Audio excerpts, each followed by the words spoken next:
So let's first go to Tide Rises, Tide Falls in your thing. The poems we did before. There's one thing I wanted to tell you about. So the Longfellow poems. Tide Rises, Tide Falls, and Cross of Snow. I wanted to tell you that the Cross of Snow is a sonnet. And I would like you to write sonnet next to Cross of Snow. And a sonnet, there are many different kinds of sonnets, and I just don't think it's vitally important that we memorize all the different types of sonnet. This is a Petrarchan sonnet, but anyway, Petrarchan, or sonnets in general are 14 lines. I'd like you to know that sonnets are 14 lines, and they're set up in 8 lines first, and then 6 lines. So sonnet is S-O-N-N-E-T. It's actually a Petrarchan sonnet. I don't care that you know that. I do care that you know there's 14 lines. And the first 8 lines set the scene. Okay, and that's called the octet. So first 8 lines is O-C-T-E-T. Last 6 lines is the sestet, S-E-S-T-E-T. First 8 lines is the octet. Last 6 lines are the sestet. And sonnets typically, first 8 lines set the scene, last 6 lines like solve it, or describe it, or explain it, or whatever. And how do you spell S-E-S-T-E-T. Rhyme scheme in almost all sonnets, especially Petrarchan sonnets, is, you can look at the rhyme scheme right there, it's ABBA, great band. Do you guys say ABBA or ABBA? ABBA. You guys know the band? Yeah. ABBA. It's ABBA, right? I've always said ABBA, but anyway. They have new stuff out right now, I believe. Yeah. Yeah, they've got new stuff out. And I think they're on a tour. Anyway, you can see it's ABBA, ABBA, C-D-E, C-D-E, which is typical Petrarchan sonnet rhyme scheme, typical sonnet rhyme scheme, even though poets will play around and goof around some with it. So I wanted you to know that about Cross of Snow, that is a sonnet. All right. So let's go to this sheet I made for you. So it's going to take brain work today for a little while right now while I do this, okay? And if you think you already understand it, that's great. Still join with me and see if you can figure out what I'm talking about with all these terms. And then I think the best way to learn is through these examples, but turn your brain on for me. Here we go. So terms to know, meter.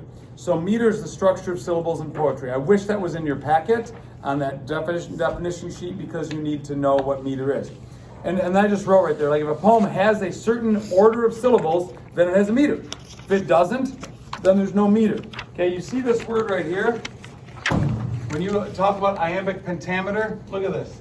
The last 5 letters are meter. Okay, that is there for a reason. That means it has a certain organization to it. It has the syllables are set up in a certain way. That's why it's called pentameter, is the meter that it has. Okay, so I want you to understand meter, that it has to have some sort of structure of syllables.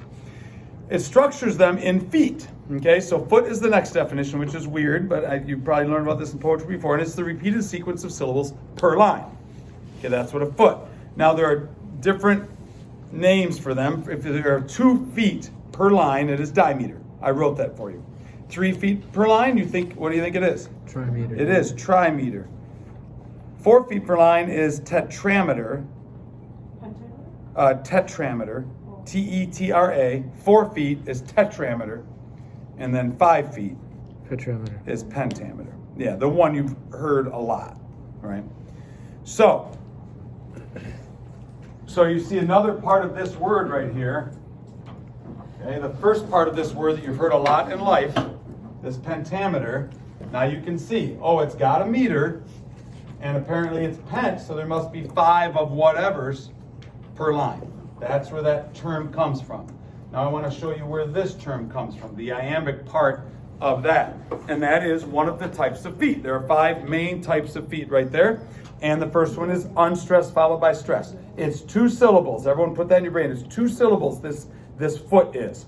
And unstressed followed by a stress. I put 2 words that fit it. Describe and destroy. Because you don't say, it's so hard to say them backwards, like describe, or destroy. You say describe, destroy. Right, it's unstressed followed by a stressed. That is an iamb. I-A-M-B. Well, look at our term up here. All right? There it is. Okay, you now know exactly why something would be called iambic pentameter. It would have 5 iambs per line. That's the meter of that poem. 5 iambs per line. That's iambic pentameter. And an iamb is an unstressed followed by a stressed. I'm going to show you a bunch of examples of that in a little bit. The second one, the stressed followed by an unstressed. The opposite of an iamb is a trochee. T-R-O-C-H-E-E. And look at those words. T-R-O-C-H-E-E. Trochee. Custom. So you don't say like a custom, right? You're custom. Stressed, unstressed. Topsy. Stressed, unstressed. Long then short. Okay, those are examples of words, specific words that are trochaic. Third one down, stressed, stressed, is a spondee. S-P-O-N-D-E-E.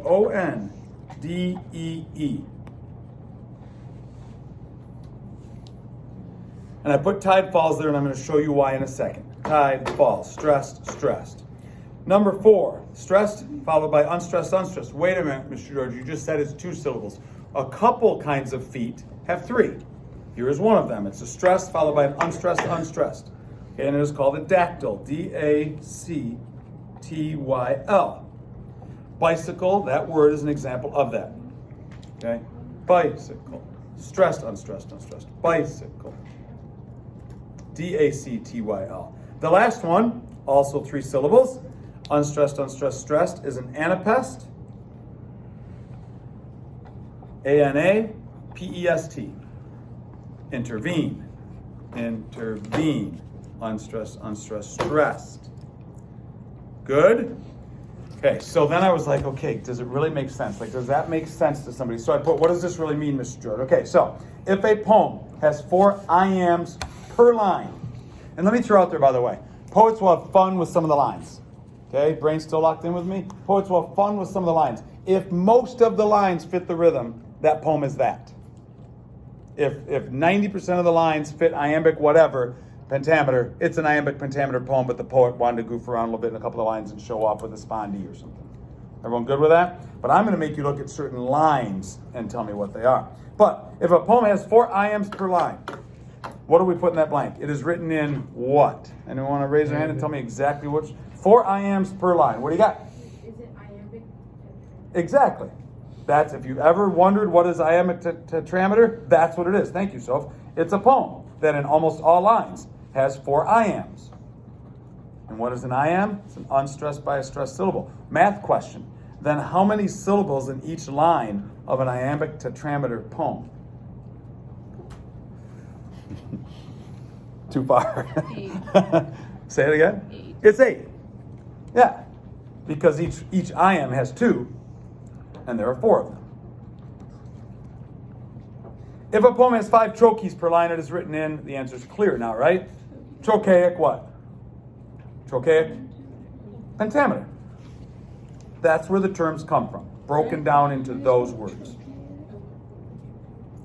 Trochaic pentameter. So T-R-O-C-H-A-I-C. Trochaic pentameter. All right, so the challenge is going to be, I'm going to do one line with you. I'll do this one up here. And then I'm going to challenge you to do the rest of them with your group and tell me that line, what is it written in. Also going to throw out there, okay, Isla over there is going to be like, well, wait a minute. I can say it however I want to say it, Mr. George. I can make that trochaic instead of iambic. Maybe in a very few situations, but typically it is written in a way that you really can't, or it's going to sound really odd to say it in that other way. All right, so this one is that sun defying deep ravines. Third one down. Let's look at a few lines. Sun defying in its deep ravines. Okay, you've seen this poem, or this line. Remember it? We talked about sun defying, didn't we? Yeah. What poem's it in? Bennett, what poem's it in? What's defying the sun? It's the Snow. It's the cross of snow, right? It's in the poem Cross of Snow. So here we go. I cannot do this without tapping. Like I have to be like da da da da da da. Just me, because I clearly don't have a lot of rhythm. That sun defying in its deep ravines. That sun defying in its deep ravines. There's the beat. That sun defying in its deep ravines. There's a beat to it, right? That sun. 1 foot. That is 1 foot. The sun. It's 2 syllables. Do we know yet what it is? We could try to identify it right now. Soph, do you have a guess? You think it's iambic? Okay. Well, am I stressing the first one or the second one? The sun. The second one. That sun. It's probably iambic. Let's check the rest of it and make sure we feel good about that choice. That sun. Defy. There's number 2. That sun. Defy. Ing in. Weird one, right? It's not all that word. Ing in is the third foot. That sun. Defy. Ing in. 3. It's deep. That's an easy one. 4. That sun. Defy. Ing in. It's deep. Ravines. There's the 5th. Well, it's there for you now, right? That sun. We said it's iambic. Defy. That sounds iambic. And it's deep. Ravines. You know, it sounds iambic to me. Well, it's iambic, and there are 5. What's our answer? Iambic pentameter. That's what that line is written in. There are 6 more for you to do with your group and try to figure it out. I'm really recommending not just reading it and, well, I'll just turn you loose. Figure it out. I do feel like there are maybe 1 or 2 where you could be like, wait a minute, I can da-da-da-da-da, but think of how you would really say it and fill in the blanks. I'm going to ask you right now to fill in the blanks in pencil because I think you might get a couple wrong. Maybe not. 5 minutes? Use your group. Use your table. Da-da-da-da-da-da. Good luck. Have fun. See you in 5. Go. Let's Okay. I got the 14 lines there. It's 14 lines. The first 8. Yeah, I got that. Sestet solves the scene.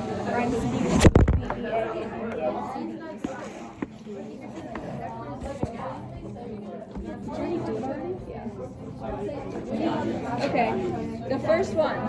Along the sea, sand, damp, and brown. I had feelings I didn't do this.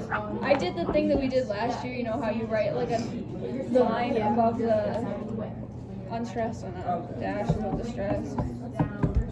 The sand's one syllable. There are people at your table struggling. Teach them. So it's teach iambic them. Try to get the tetrameter. rhythm. And then the next one,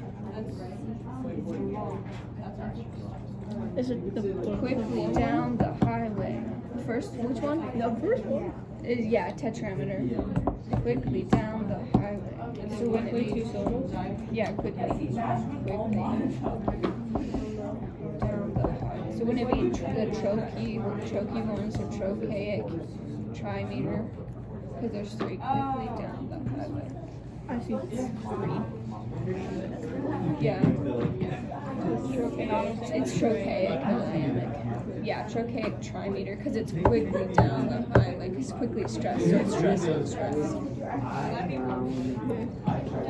And then we did the 3rd one already. The 4th one, if I could see you in a year. So isn't it iambic also?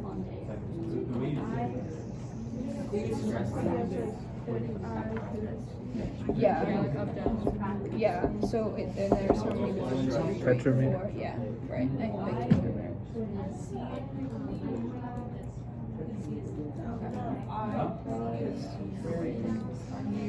What would you for the year one? Tetrameter, iambic tetrameter, because it's if I could see you in. And there's 4. Okay, and then Merry Christmas. You stress the first one, right? So stress and stress. That's okay. Merry Christmas, right? It's Christmas. Christmas. Yeah, Christmas. Would it be like? It'd be like Christmas. Merry Christmas mess. If you said it the other way. Christmas. Yes, exactly.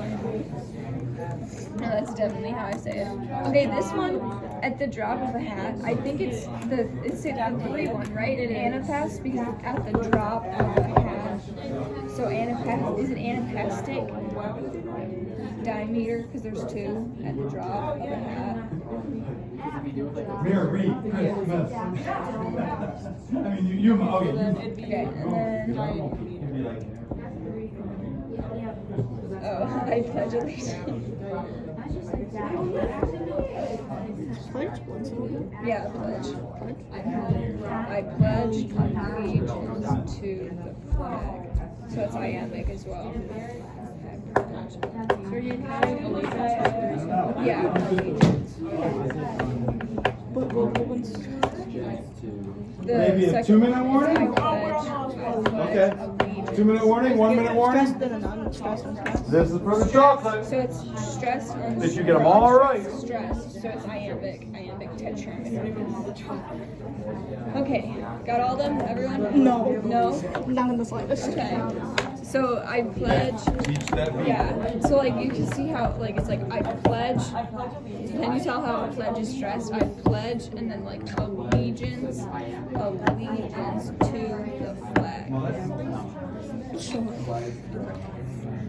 So it's easier if there's a full word like allegiance. You can tell like stress each syllable and whichever one sounds right. So like allegiance, that doesn't sound right, does it? And like allegiance, that makes sense. So it's the second one. So it's I pledge allegiance to the flag, right? So it's stressed, unstressed, unstressed. So iambic and there's 4, right? So it's tetrameter.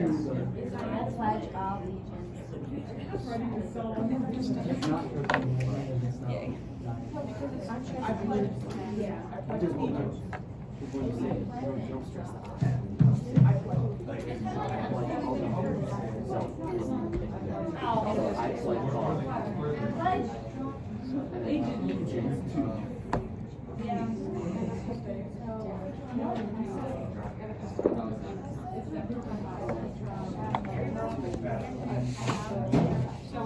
Oh, wait, no. 30-second warning, 30-second warning. Cue. What's up? Get it? Can you feel the rhythm? Not really? I've never done this, but I understand. You're starting to feel the rhythm? Okay. It helps me. Like, I actually, when I do it, I do, like, as I say them, I'm like, that's son. Okay, 1 to 5. And I, like, separate them That makes visually. sense. Like So I can really see them, yeah. I do the thing that Mrs. Potts taught us. Yeah, tell me what she did. If it's unstressed, Oh, do a yeah, line, and yeah. if it's stressed, you do a Yeah, dash. I've never done it. I do Confuses that. It me. helps me. Does it? I can like say it, just say it. Yeah. As long as you found a method that works for you. Down to 30 seconds for the chocolate. We can get that chocolate. 30 seconds for the chocolate. And I do feel like there's one that you could probably make into 2 of them, but you know how teachers are, they try to put in different examples in there. All right. Kira, you ready? Almost, yeah. All right, here we go. Number 1, along the C, stand, and down. There's 4, it's tetrameter, and it's iambic. Iambic tetrameter. Quickly down the highway. Okay, what am I stressing? Quickly. I start stressed. Quickly down the highway. Which makes it, how many feet are there? There are 3. Trimeter, but it's trochaic. It is trochaic. Quickly down the highway. Next one I did for you already. 4th one down. If I could see you in a year. If I could see you in a year. 4, tetrameter, clearly iambic. If I could see you in a year. Anyone 4 for 4 yet? Groups that are okay. Number 5, Merry Christmas. Funny because, I don't know, second hour back there, it started it, but it's like, it's not spondaic because you would not look at me and be like, Merry Christmas. I mean, I would love it. And I hope you do on the way out. Someone's going to anyway, but you'd say, Merry Christmas. Merry Christmas. Merry is, clearly trochaic. Yeah. Christmas, trochaic. It is trochaic dimeter. Next one, I feel like you could totally argue for something other than what I'm going to say it is, but it was time to put something different in there, and I would say it like, at the drop of a hat. At the drop of a hat. I wouldn't be like, at the drop of a hat. I get the argument. I think it is anapestic dimeter at the drop of a hat. Otherwise, it would be, what would it be? At the drop of a hat. It would be, I would see it as iambic trimeter, I think. Last one down. I pledge allegiance to the flag. I pledge allegiance to the flag. That is iambic tetrameter. Iambic tetrameter. That's not bad, and I think the one could probably be argued. Let's look at those last two lines, and I'll bring Candy to the perfect group. So I want to throw these last two lines in there, the tide rises, the tide falls, to really fully explain to you. Everyone join me for the last two lines. The tide rises, the tide falls. So what happens in that line, and you didn't know when we read it the first time, but this is an iambic line, like the tide rises, the tide, and you're like, okay, we're cruising with iambs, and he hits you at the end with a single spondee, the tide falls. Okay, stressed. I italicize it and bold it there. Will you write spondee for me there? Now, does that make the entire poem spondaic? No. Okay, the tide rises, the tide falls. But it's stressed. The best poets that are into this kind of thing do it purposefully and is trying to make a point with those two words, tide falls. Okay, done for effect. Next one, the morning breaks the steeds in their stalls. This is another one. We read this one already, right? The morning breaks the steeds. And we're flowing, and then it's like, in their stalls. Purposefully, right? Clearly anapest, unstressed, stressed, 3 syllables, thrown at the end of a line, okay, that is already iambic. Just so you know, like when you go through Robert Frost poetry today, there'll be some lines where he fiddles around with stuff. Does not mean the poem is not whatever the poem is. Cool? What do you think? Did it work? Somebody get it? I hope you really get it. If you don't get it, you need to get it, because this will be part of what I'm going to ask you for in a few weeks on your final exam.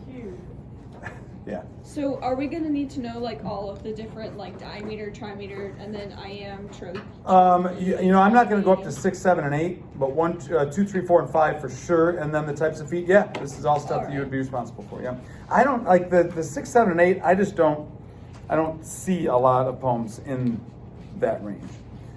Even though I want to say that maybe the Raven, when we study it later, is. All right, can you flip to Robert Frost? He's kind of near the front. This is your homework, but I'm going to give you an option right now. And I really promised myself at the start of the year I would not do this, but I just really don't agree with homework very much. But I want to get through the whole poetry booklet with time for us to finish all the poems. All right, so turn to Robert Frost. He's on page, like very early in the booklet. What I need you to do before you walk in tomorrow is to fully get after this page with annotations and all, like to do this. Remember Tananya. Okay, so you're going to read the first poem and talk about the feeling. Is there a plot? Literary techniques. This would be all the stuff in the list in the back. Similes, metaphors, etc. Themes or message. What's it really about? Rhythm and flow. This would be the meter. Does it have that format? Is it a sonnet or something? So I want you to dive into design and nothing gold can stay and annotate the crap out of them. Rhyme scheme, simile. You know, just do what you do when you read a poem and really dig in to both of those. But I guess what I'm worried about is now that we've just done this meter thing, that you'll do meter, you'll find a simile, and you'll stop. Like I want you to, tonight instead number 1 is what it's really about. And I so think she's smarter than I am. Like, yeah, like what does it make you feel? What does it make you think about? What is the theme? Nothing gold can stay, do the same exact thing. Okay, using some of these terms from the back, when you get to the literary techniques, identify them, label them right on here. I'll come around the start of the hour. I'm trying to give you points. In fact, while you work, I'm going to give you points right now for your 10-word poem. I got to remember, I'm going to do it right while you're working right now. And I'll give you some points tomorrow. Walk around, be like, show me. And there'll be a whole lot of writing on here. Get you some more points. Get your grade to where it needs to be. And then I wrote some questions down at the bottom that are, I think, connected to the themes of the poems. And I think they will lead to incredible discussion with this hour. Like number 4 down there. We have it tougher than any previous generation of teenagers. If you don't agree with that at all, you'll put a 1. If you're kind of unsure of what I'm asking, a 3. If you're like, yeah, we do, you'll put a 5. I want you to read the poems first, get a feeling for what the poems say about life and what they say about youth and what they say about whatever. And then I would like you to answer those questions down at the bottom. And I'm pumped to start tomorrow with like, Bennett, do you think that your generation is lazy, soft, unmotivated, and entitled? And hear what you have to say about that. And connect to these poems while we do it. So, good. So I'm going to offer right now your call. I just need you to not do something else other than the two options. One, read your fun book, 'cause it's supposed to be reading day. Two, I'd love for you to not have homework. And that would mean right now with your group, you can, or alone, quietly, you dive in and do all your homework right now. And it's 1:19. What's that give us? 15 minutes? Good? Okay.